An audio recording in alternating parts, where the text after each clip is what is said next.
लेकिन उससे पहले मैं कुछ भी स्टार्ट करूँ ना, there is something which is knocking my head, is this Ghaziabad case that recently happened.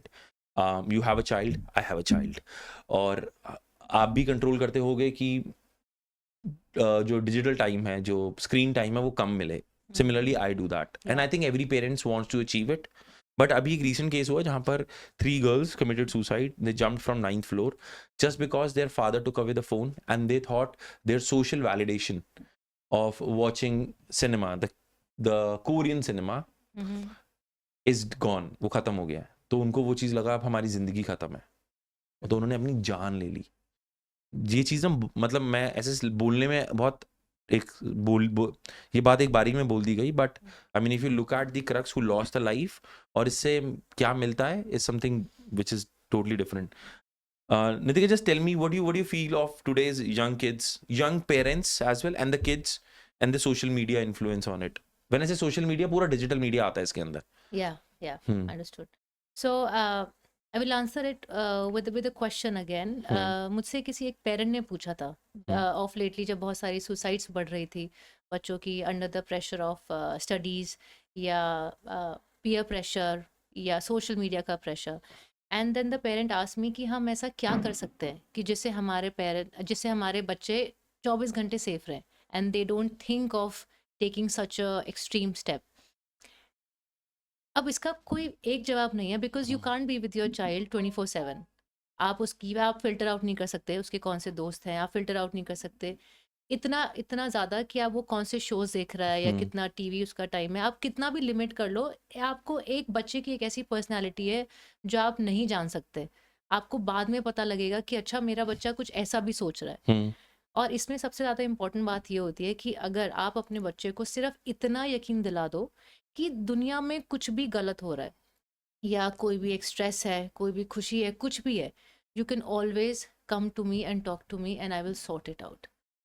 अगर अगर जब तक बच्चे को ये लगेगा ना कि कोई बात नहीं, मेरे पास एक ही एंकर है, मेरे पेरेंट्स हैं, और मैं चाहे कुछ भी करके आ जाऊँ, they will take care of it, they will take care of the situation, they will understand me.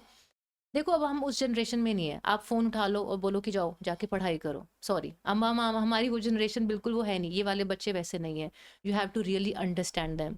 Bye saying this I am not saying कि आप जेंटल पेरेंटिंग में लगो, but at the same time there needs to be a boundary where in you feel कि okay ये allowed नहीं है. But कौन सा तरीका अपनाना है as a young parent, now we are aware enough, we have GPTs of the world, we have so much experience, we have so much education and knowledge flowing.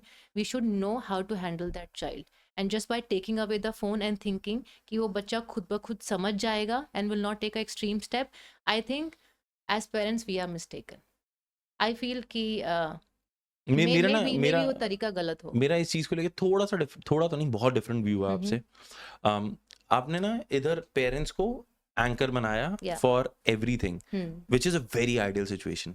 But मैं अगर थोड़ा सा रिफ्लेक्ट, मतलब थोड़ा डीप डाउन करता हूँ और उसकी रिफ्लेक्शन देखता हूँ, तो उसमें क्या होता है, जो बच्चे हैं ना, वो जब ये चीज़ें देख रहे होते हैं, they start to build that they are independent. ठीक है. एंड उनको लगता है कि वो ही वर्ल्ड है, ये पेरेंट्स वाला वर्ल्ड नहीं है. अब यहाँ पर वो क्यों ऐसा होता है, क्योंकि पेरेंट्स का इंटरफेयर इनकी लाइफ में कम हो जाता है. अगर वो दिन के 1 घंटा भी स्पेंड कर रहे हैं तो वो एंकर बना रह सकता है, बट ये यूजुअली नहीं हो रहा, क्योंकि तुम उनको देते हो और छोड़ देते हो. तो वो उनके दिमाग के अंदर वो वर्ल्ड बन जाता है कि यही मेरा वर्ल्ड है. जैसे उन लड़कियों के लिए कोरियन वर्ल्ड एक वर्ल्ड बन गया, और एक ब्लू वेल करके भी आया था जिसमें टास्क कर रहे हैं वो, and task was to commit a suicide. तो इसके बावजूद ये चीजें जब हम देखते हैं ना, तो पेरेंट्स अगर कोई चीज छीन लेंगे तो पेरेंट्स उसमें ना दुश्मन बन जाएंगे उनके.